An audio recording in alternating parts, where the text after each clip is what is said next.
सभी छात्रों को जय हिंद। आज हम लोग पॉलिटी का एक बहुत ही इम्पोर्टेंट चैप्टर डिस्कस करने वाले हैं जिसका नाम है संविधान।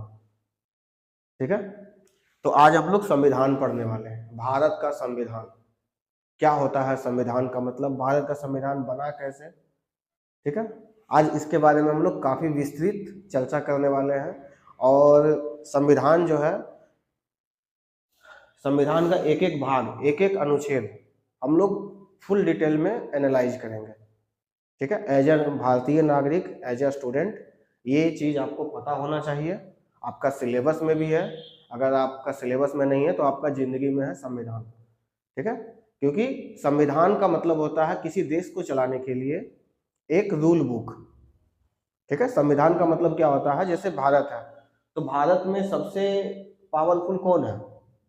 कोई बोलेगा राष्ट्रपति, कोई बोलेगा नेता, कोई बोलेगा प्रधानमंत्री, कोई बोलेगा संसद। नहीं, देश में सबसे प्रमुख है संविधान। कौन है? देश में सबसे प्रमुख है संविधान। ठीक है, यही संविधान है जो राष्ट्रपति बनाता है, यही संविधान है जो प्रधानमंत्री बनाता है, यही संविधान है जो किसी राज्य को पावर देता है या किसी केंद्र सरकार को पावर देता है। ठीक है, तो आज हम लोग इसी के बारे में पढ़ने वाले हैं, संविधान क्या है।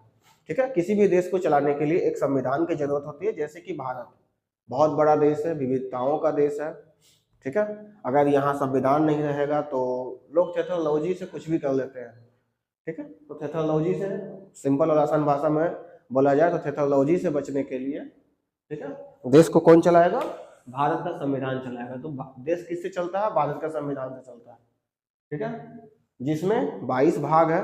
कितना भाग है? जिसमें 22 भाग है। ठीक है, ऐसे अगर गिनती गिना जाए ABCD करके तो लगभग अभी वर्तमान में 28 भाग आ जाएगा गिनने से।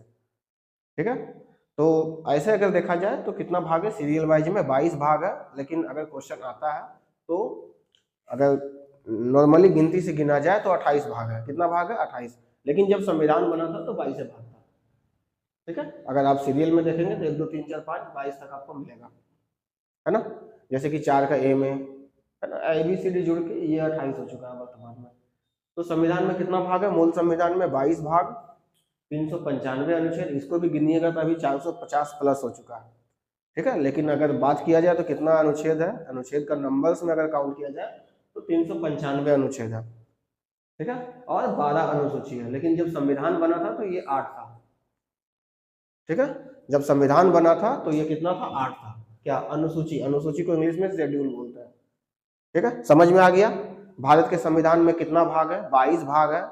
ठीक है, जैसे आप कोई किताब पढ़ते हैं या किसी क्लास में है तो पार्ट 1, पार्ट 2, पार्ट 3 में जाते हैं, है ना। जैसे अगर आप ग्रेजुएशन कर रहे हैं तो सेमेस्टर 1, सेमेस्टर 2, इस तरह से 6 में जाते हैं। उसी तरीका से संविधान का किताब में 22 भाग है। ठीक है, और 12 अनुसूची है। अनुसूची मतलब जब संविधान बन रहा था तो बहुत सारा चीज भाग में, भाग के अंदर में अनुच्छेद आता है तो उसमें डालने के लिए छूट गया था। ठीक है, तो उस कंडीशन में अनुसूची को बनाया गया था। ठीक है, अनुसूची बहुत इंपॉर्टेंट है। 12 को है, 12 से काफी डिटेल में क्वेश्चन आता है। लेकिन जब संविधान बना था तो 8 अनुसूची था। क्लियर है? इसको हम अच्छा से डिस्कस कर देंगे। चलिए, आज हम लोग पढ़ने वाले हैं संविधान का भाग 1, है ना। शुरुआत से शुरू करते हैं, कुछ नहीं छोड़ेंगे। संविधान का क्या? भाग 1। क्या पढ़ने वाले हैं आज हम लोग? संविधान का भाग 1। ठीक है, माइंड को रिलैक्स कीजिए, इसको मैं काफी डिटेल में आप लोग को बताऊंगा। चल रहा है।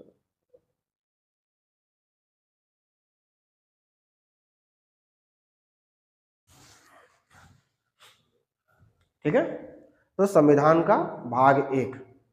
ठीक है, आप संविधान का भाग 1 कहिए, अनुच्छेद 1 कहिए, या फिर अनुसूची 1 कहिए। इन तीनों में सबसे पहले हमारे देश के बारे में चर्चा रहेगा, यानी भारत राज्यों का संघ है।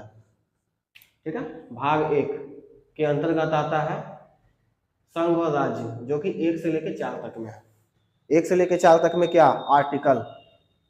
आप जैसे कोई भी किताब खोलते हैं तो भाग 1 रहता है ना, उसमें क्वेश्चन नंबर जो रहता है ना, या फिर पॉइंट नंबर जो रहता है ना, उसी को हम लोग समझिए आर्टिकल के रूप में इसमें चर्चा किया गया है। ठीक है, क्यों किया गया है? जैसे संविधान एक किताब है, जैसे मान लीजिए ये एक किताब है संविधान। ठीक है, आपको राज्य के बारे में जानना है, आपको संघ के बारे में जानना है तो आप क्या कीजिएगा, आप ऐसे ही किसी कोई भी पेज थोड़ी उठा लीजिएगा, आप खोजिएगा कि हाँ किस में है। तो सबसे पहले आर्टिकल 1 में क्या है ना, आप आर्टिकल 1 ही खोजिएगा ना। पहले आप भाग 1 में जाइएगा, उसमें फिर आप आर्टिकल 1 में जाइएगा। तो आर्टिकल 1 में क्या है, अनुच्छेद 1 में क्या है, अनुच्छेद 1 क्या कहता है कि भारत अर्थात इंडिया, भारत अर्थात इंडिया राज्यों का संघ है। ठीक है, अगर हिंदी में बोला जाए तो संघ का मतलब कुछ खास नहीं है, लेकिन इसी को अगर इंग्लिश में बोला जाए तो ये बहुत ही महत्वपूर्ण रोल अदा करता है। संघ यानी यूनियन, भारत जो है क्या है, India that is Bharat shall be a union of state.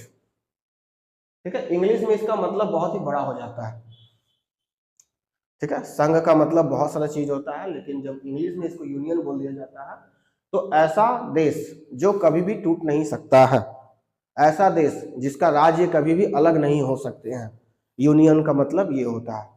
ठीक है, तो भारत क्या है, राज्यों का संघ है, क्या है, यूनियन है, क्या है, यूनियन है। अनुच्छेद 1 में ये दिया हुआ है। ठीक है, अब कुछ इससे रिलेटेड शब्द है, आप जब न्यूज देखिएगा है ना, तो आपको ये सब देखने के लिए मिलेगा। कन्फेडरल जिसको हम लोग परिसंघ बोलते हैं, फेडरल जिसको हम लोग संघ बोलते हैं, यूनियन जिसको हम लोग संघ बोलते हैं। ठीक है, तो इसके बारे में जान लीजिए। कन्फेडरल क्या होता है ना, कि छोटे छोटे राज्य मिलकर छोटी सी शक्ति केंद्र को दे देते हैं, है ना, छोटे छोटे जब राज्य मिलते हैं और अपनी जो छोटी सी शक्ति जो है केंद्र को दे देते हैं, है ना। ये जो केंद्र होता है बहुत ज्यादा पावरफुल नहीं होता, थोड़ा सा कमजोर होता है और ये कभी भी टूट सकता है। जैसे कि इसका एग्जाम्पल अगर हम देना चाहें तो क्या है, स्विट्जरलैंड है, कौन है, स्विट्जरलैंड है। अब एक शब्द आता है फेडरल। फेडरल क्या है, फेडरल का मतलब हिंदी में संघ होता है। ठीक है, इसमें जो राज्य होते हैं एक देश का निर्माण करते हैं, जो अलग अलग राज्य होते हैं वो देश का निर्माण करते हैं। जैसे आप न्यूयॉर्क सुने होंगे, है ना, ये सब जो देश है वो एक राज्य का निर्माण, सॉरी ये सब जो राज्य है वो एक देश का निर्माण करते हैं। और एक्चुअली में ये भी थोड़ा सा कमजोर होता है, लेकिन इससे ज्यादा पावरफुल होता है। जैसे कि आप अमेरिका का नाम सुने होंगे, अमेरिका क्या है, एक फेडरल कंट्री है। अमेरिका क्या है, एक फेडरल कंट्री है, बहुत सारे राज्य मिलकर अमेरिका को बनाया है ना। वो जब चाहे तब अपने मर्जी से अलग हो सकते हैं। लेकिन अगर हम बात करते हैं यूनियन का, इसमें कोई भी राज्य अलग नहीं हो सकता है, जो कि भारत है। भारत में 28 राज्य है वर्तमान में। कोई भी अगर चाहे, है ना, कोई भी अगर चाहे कि हमको आरक्षण नहीं मिल रहा है, जैसे कि यहाँ झारखंड का कहानी है, एक है कुर्मी आरक्षण का मांग में है। ठीक है, उसका पुराना पुराना बयान सुनिएगा तो आपको पता चलेगा। ठीक है, वो देश को ही बांटना चाहता है, देश को अलग करना चाहता है। ठीक है, लेकिन वो नहीं हो पाएगा, क्यों, क्योंकि हमारा जो देश है वो क्या है, एक यूनियन है, इसको अलग नहीं किया जा सकता। ठीक है,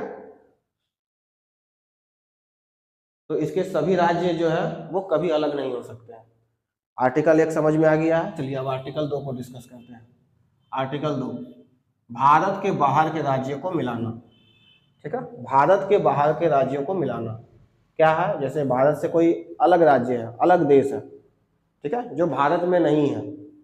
जैसे कि मान लीजिए नेपाल, अगर नेपाल कभी चाहेगा भारत से मिलना तो हम लोग मिला सकते हैं। किस आर्टिकल के तहत, आर्टिकल 2 के तहत। किस आर्टिकल के तहत, 2 के तहत, है ना। हमारा जो राज्य सिक्किम है ना, वो इसी आर्टिकल के तहत हमसे मिला था, भारत से मिला था। ठीक है, इसके लिए संविधान में 35वां संविधान संशोधन किया गया।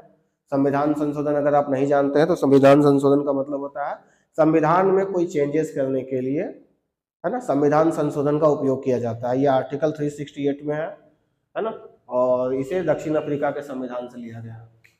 तो 35वां संविधान संशोधन 1974 के द्वारा सिक्किम को भारत का सह राज्य सबसे पहले बनाया गया, और फिर आर्टिकल, इसी के तहत आर्टिकल 2 का ए जोड़ा गया। अगर हिंदी में इसको क्या बोलते हैं, इंग्लिश जो पढ़ता है वो 2 का ए पढ़ेगा। ठीक है, जोड़ा गया। फाइनली फिर 36वां संविधान संशोधन होता है, यहाँ ध्यान देखिएगा, 35 के बाद 36वां संविधान संशोधन होता है, और 16 मई 1975 को भारत का 22वां राज्य बनता है, जिसका नाम होता है सिक्किम। ठीक है, तो किसी अलग कंट्री से, है ना, जो कि हमारे देश का हिस्सा नहीं है, उससे भारत में किसी राज्य को मिलाना हुआ तो किस आर्टिकल का प्रयोग करेंगे, आर्टिकल 2 का प्रयोग करेंगे। ठीक है, और वही भारत के अंदर कोई राज्य है उसके नाम में परिवर्तन करना हो ठीक है, उसके नाम में परिवर्तन करना हो, सीमा में परिवर्तन करना हो, या उसको तोड़ के एक अलग राज्य बनाना हो, तो हम लोग आर्टिकल 3 का यूज करते हैं। क्लियर है? इन दोनों में फर्क समझिएगा। ये भारत के बाहर का बात कर रहा है, आर्टिकल 2 क्या कर रहा, भारत के बाहर का बात कर रहा, लेकिन आर्टिकल 3 क्या कर रहा, भारत के अंदर अगर कोई राज्य है ना, उसके नाम में परिवर्तन करना है, सीमा में परिवर्तन करना है, या उसको तोड़कर एक अलग राज्य बनाना है, मतलब एक राज्य उससे दो, जैसे बिहार से झारखंड बना। ठीक है, तो इसके लिए किस आर्टिकल का प्रयोग किया जाता है? आर्टिकल 3 का प्रयोग किया जाता है। ध्यान रखिएगा, बहुत इंपॉर्टेंट है आर्टिकल 3। ठीक है, इसी आर्टिकल 3 के तहत भारत में बहुत सारे राज्य बने हैं। जैसे इसका एग्जाम्पल, रिसेंटली हमारा छत्तीसगढ़ जो है एमपी से अलग होता है 1 नवंबर 2002 को। ठीक है, 1 नवंबर 2002 को अलग होता है। फिर हमारा जो यूपी है उससे अलग होता है उत्तराखंड 9 नवंबर 2002 को, सॉरी 2000 को। और हमारा जो बिहार है उससे अलग होता है झारखंड, ठीक है, 15 नवंबर 2000 को। इसी आर्टिकल के तहत होता है। ठीक है, क्लियर है? समझ में आ रहा है? उम्मीद तो है समझ में आ रहा होगा। डेट याद रखिएगा, इंपॉर्टेंट है। भारत का 28वां राज्य बनता है। ठीक है, 29वां राज्य कौन बनता है? 29वां राज्य बनता है आपका तेलंगाना 2014 में। अब दिमाग में वो कंफ्यूजन आया होगा कि 29 राज्य, जी हाँ 29 राज्य। तेलंगाना जो है वो 29वां राज्य बनता है। फिर बाद में जम्मू एंड कश्मीर से राज्य का दर्जा हटा दिया जाता है और वो एक केंद्र शासित प्रदेश बन जाता है। इसीलिए 29 राज्य से 28 राज्य हो जाता है। ठीक है, समझ में आया है? हाँ समझ में आया। चलिए आगे बढ़ते हैं। अब आर्टिकल 4 के बारे में पढ़ते हैं। ठीक है, आर्टिकल 4 क्या है ना, यही दोनों का मिला हुआ रूप है। क्या मिला हुआ रूप है? जब संसद आर्टिकल 2 का प्रयोग करता है, यानी किसी विदेशी राज्य को भारत में मिलाता है, तो उसे आर्टिकल 3 का भी प्रयोग करना पड़ेगा, है ना। यानी किसी राज्य को तोड़ना पड़ेगा ताकि उसमें मिलाया जा सके। तो इसके लिए राष्ट्रपति की अनुमति की जरूरत नहीं होती। ठीक है, क्यों? क्योंकि इसको आर्टिकल 368 से अलग रखा गया है। और जिस भी आर्टिकल को आर्टिकल 368 से अलग रखा जाता है उसमें राष्ट्रपति की हस्ताक्षर की जरूरत नहीं होती है। ठीक है, क्लियर है? समझ में आ रहा है? चलिए अब आते हैं हमारा बहुत ही इंपॉर्टेंट टॉपिक, बहुत ही हॉट टॉपिक जिसको हम लोग कहते हैं अखंड भारत। ठीक है, सब लोग इसके बारे में सुना होगा। अखंड भारत क्या है? क्या है अखंड भारत? ठीक है, अखंड भारत अगर देखा जाए मौर्य का काल से तो फिर बहुत दूर चले जाएंगे। ठीक है, मौर्य के काल से देखा जाए, मुगल के बाद देखा जाए तो थोड़ा सा सामने आएंगे। मौर्य के काल में तो भारत जो है बहुत बड़ा था। ठीक है, लेकिन मौर्य के काल को हम लोग डिस्कस नहीं कर सकते हैं। हम लोग डिस्कस करेंगे मॉडर्न हिस्ट्री में। मॉडर्न हिस्ट्री में यानी जब मिडिवल में, जब भारत जो है बहुत ही हिस्सों में टूटा हुआ था। देखिए भारत जो है ना बहुत बार अखंड हुआ है और बहुत बार टूटा है। ठीक है, बहुत बार टूटा है फिर एक हुआ है, बहुत बार टूटा है फिर एक हुआ है। ठीक है, और इसको एक करने में बहुत सारे लोगों का हाथ है। जैसे सबसे पहली बार अगर देखा जाए तो बहुत टुकड़ों में टूटा हुआ था, फिर उसको मौर्य ने यानी अशोक ने 16 महाजनपद पर काबू किया था। और ठीक है, उस टाइम देश असली अखंड अगर भारत बोला जाए तो मौर्य के काल में था। ठीक है, फिर अकबर के टाइम में कुछ हुआ, है ना। फिर अंग्रेज आए तो अंग्रेज बहुत सारा काम किए, है ना। अंग्रेज हम पे शासन किए हैं, लूटे हैं, दम भर कुछ कुछ के लूटे हैं, लेकिन कुछ हद तक जो है ना भारत का एकीकरण भी किए हैं। ठीक है, तो अखंड भारत का हम बात करेंगे। पहले अफगानिस्तान भारत का पार्ट हुआ करता था। 1893 में अफगानिस्तान अलग होता है और मुस्लिम कंट्री बन जाता है। ठीक है, किससे अलग होता है? भारत का ही तो पार्ट था ना। ठीक है, अफगानिस्तान और भारत के बीच एक डुरंड लाइन खींचा जाता है जिससे अफगानिस्तान अलग हो जाता है। कब? 1893 में भारत से अलग होता है। ठीक है, भले ही देश अंग्रेजों का गुलाम था लेकिन भारत तो था ना, भारत का अस्तित्व तो था ना, बस। ठीक है, फिर 1935 में बर्मा, जिसको हम लोग म्यांमार बोलते हैं, वो अलग हो जाता है। ठीक है, 1935 में बर्मा, जिसको हम लोग म्यांमार बोलते हैं, वो अलग हो जाता है। ठीक है, फिर 1947 में पूर्वी पाकिस्तान और पश्चिमी पाकिस्तान, मतलब जब देश आजाद होता है तो भारत जो है वो दो राज्यों में बढ़ जाता है, दो अधिराज्यों में बढ़ जाता है, एक भारत और एक पाकिस्तान। और उस समय भारत में लगभग 552 देशी रियासतें थी, है ना, जिनको ये सौंपा गया कि या तो आप पाकिस्तान में जाइए या तो आप हिंदुस्तान में जाइए, आपको जो पसंद है उसमें जाइए। तो जितना रियासत था लगभग लगभग सभी रियासत जो है वो भारत में मिला, कुछ रियासत पाकिस्तान में मिला। जहां मुस्लिम बहुल एरिया था वो पाकिस्तान में मिलेगा, जो हिंदू बहुल एरिया था वो हिंदुस्तान में मिलेगा। ठीक है, ये कहानी है। जितना भी मुस्लिम बहुल एरिया था ना वो पाकिस्तान को ही चुना है। ऐसा कोई एरिया आप नहीं बता सकते जो मुस्लिम बहुल एरिया हो और वो हिंदुस्तान को चुना हो। ठीक है, नहीं ऐसा नहीं था। ठीक है, तो 1947 में भारत का विभाजन होता है, पाकिस्तान और भारत। तो पाकिस्तान को दो तरफ का हिस्सा मिल जाता है, एक पूर्वी पाकिस्तान यानी जो बांग्लादेश अभी वर्तमान में है, उधर मुस्लिमों का जनसंख्या बहुत ज्यादा था, और एक आपका पश्चिमी पाकिस्तान जो वर्तमान में पाकिस्तान है। ठीक है, तो ये मिल जाता है ना। अब क्या होता है, फिर बाद में जाके बांग्लादेश बन जाता है, पूर्वी पाकिस्तान से अलग, मतलब पूर्वी पाकिस्तान अलग हो जाता है और अपना अलग राज्य बनाता है। ठीक है, आजादी के बाद भारत में 552 रियासतें थी, जिनको एक करने का श्रेय, सबसे बड़ा श्रेय सरदार पटेल को जाता है, बीएन मेमन को जाता है, माउंटबेटन को भी जाता है। इन तीनों की मदद से भारत जो है एक हुआ है।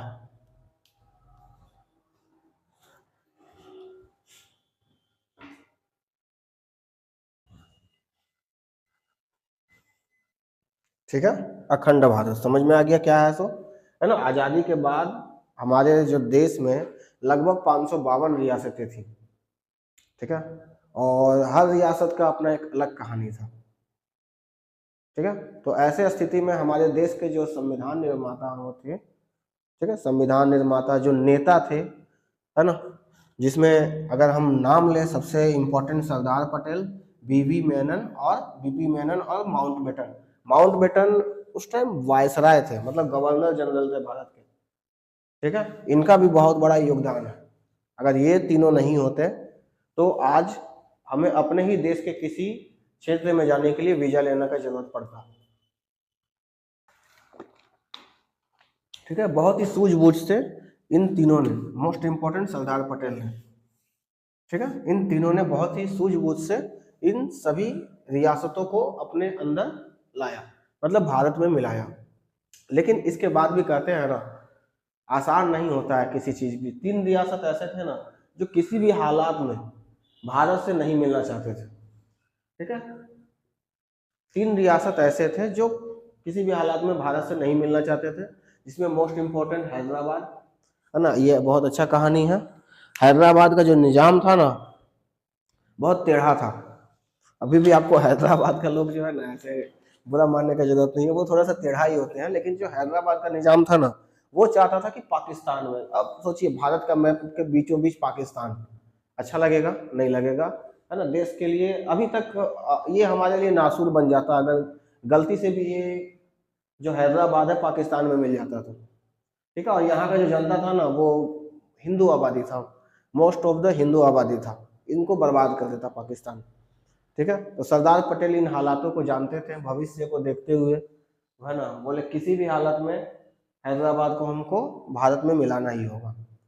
तो वहां पर वो क्या करते हैं, क्योंकि सेना नहीं भेज सकते हैं ना, सेना नहीं भेज सकते हैं। 1947 का जो अधिनियम आया था उसमें साफ कहा गया था कि ये जो रियासत है वो जिनके अंदर जाना चाहते हैं वो जा सकते हैं, है ना, आप इसको फोर्स नहीं कर सकते। लेकिन भारत के बीचों बीच ये नहीं होना चाहिए, और ये बात जानते थे हमारे सरदार पटेल। ये क्या करते हैं, पुलिस के भेष में सेना को भेजते हैं। ठीक है, पुलिस के भेष में सेना को भेजते हैं और ऑपरेशन पोलो चलाते हैं यहाँ पर। ठीक है, ऑपरेशन पोलो चलाते हैं। इससे पहले काफी तीखा नोकझोंक हो जाता है इनसे, हैदराबाद के निजाम से। ठीक है, हैदराबाद का निजाम बोलते हैं कि अगर आप हमसे जबरदस्ती करेंगे तो हम यहाँ के सारे हिंदुओं को खत्म कर देंगे। तो ये भी ताव ताव में बोल देते हैं, अच्छा आप अगर ऐसा कीजिएगा तो हम क्या कर रहे होंगे उस टाइम, क्या हम हाथ पे हाथ बैठ के रखेंगे? वहीं तो डेंजर नोकझोंक हो जाता है। ठीक है, और इसी के तहत ऑपरेशन पोलो चलाकर 17 सितंबर 1948 को भारत में मिला लिया जाता है हैदराबाद को। तो ये क्वेश्चन बहुत बार आया है कि भारत के किस राज्य को सैन्य कार्रवाई के द्वारा भारत में मिलाया गया था, तो वो मिलाया गया था आपका हैदराबाद को। क्लियर है, चलिए आगे बढ़ते हैं। इसके बाद है जूनागढ़, गुजरात, जो कि बहुत मतलब ये जो जगह था ना, यहाँ का जो नेता थे यानी जो राजा थे वो मुस्लिम थे। ठीक है। लेकिन यहाँ का जो आबादी था ना वो हिंदू था। आबादी कभी नहीं चाहेगा कि हम पाकिस्तान, मतलब एक हिंदू आबादी कभी नहीं चाहेगा कि हम एक मुस्लिम कंट्री में जाके रहें, या मुस्लिम कंट्री, हमारा जो कंट्री है वो मुस्लिम हो, क्योंकि जानते हैं क्या करेगा वो। अभी देख रहे होंगे आप पाकिस्तान का हालत, है ना। हिंदू का जनसंख्या पूरी तरह से घट गया है, बहुत ही कम है, ना के बराबर आप कह सकते हैं। बांग्लादेश का वही हाल है। जो मुस्लिम कंट्री रहेगा वो किसी और धर्म को नहीं पनपने देगा अपने यहाँ। मुस्लिम कंट्री का यही नियम है, ठीक है। मुस्लिम कंट्री का यही नियम है, अपने यहाँ हिंदू आबादी को नहीं पनपने देगा, या किसी भी और धर्म के आबादी को नहीं पनपने देता है। ये रियलिटी है, चाहे आप कुछ भी बोल लीजिए, आप किसी भी धर्म से हैं, ठीक है। तो ये भी पाकिस्तान में मिलना चाहता था, लेकिन सरदार पटेल क्या कहते हैं, आप जनमत संग्रह करवाइए। क्या करवाइए? जनमत संग्रह। वहाँ का जो मुख्य आबादी है वो बोलेगा वही होगा। तो जनमत संग्रह के द्वारा भारत में मिला लिया गया जूनागढ़ को। तो क्वेश्चन आता है कि निम्नलिखित में से कौन सा राज्य जनमत संग्रह द्वारा भारत में मिलाया गया है? तो जूनागढ़ को भारत में मिला लिया गया। वर्तमान में ये गुजरात का हिस्सा, उस टाइम में गुजरात का हिस्सा था। क्लियर है? चलिए आगे बढ़ते हैं, ठीक है। अब आते हैं जम्मू एंड कश्मीर। सबसे complicated story Jammu and Kashmir का ही होता है, ठीक है। बहुत सारे लोग अभी तो ठीक हो गया है ना। धारा 370 हटने के बाद बहुत सारा कहानी इसमें था, और बहुत सारा कहानी का चेंजेस हो गया है, ठीक है। कोई नेता सोचा नहीं था कि हम 370 हटा पाएंगे, ठीक है। इसके लिए हम हमेशा मोदी जी का ऋणी रहेंगे, ठीक है। जम्मू एंड कश्मीर, राजा हरि सिंह, डोगरा राजा, ठीक है, ये चाहता था कि मेरा जो देश रहे, मेरा जो जम्मू एंड कश्मीर रहे, एक स्वतंत्र राज्य बने।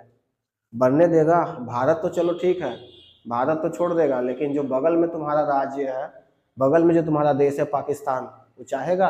वो कभी होने देगा? ऐसा नहीं होने देगा, ठीक है। तो इसीलिए पावरफुल रहिए, तभी आप बचिएगा।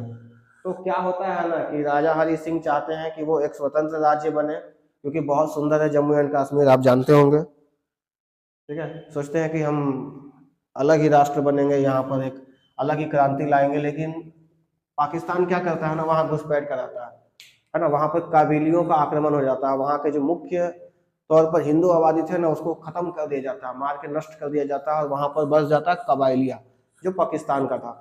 कबाइली जनजाति होते हैं पाकिस्तान के, बहुत ही क्रूर होते हैं, ठीक है ना।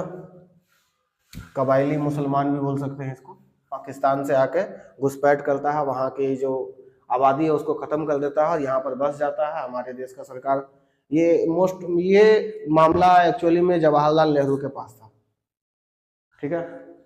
और जवाहरलाल नेहरू थोड़ा सा सॉफ्ट थे, ये सब काम के लिए थोड़ा सा हाई, मतलब हार्ड व्यक्ति को आना चाहिए। जैसे सरदार पटेल इसमें नहीं ज्यादा हाथापाई कर पा रहे थे, नहीं ज्यादा हस्तक्षेप कर पा रहे थे, क्योंकि जवाहरलाल नेहरू बोल रहे थे कि नहीं, ये मेरा मामला है, हम इसको अपने अंडर लेते हैं, ठीक है।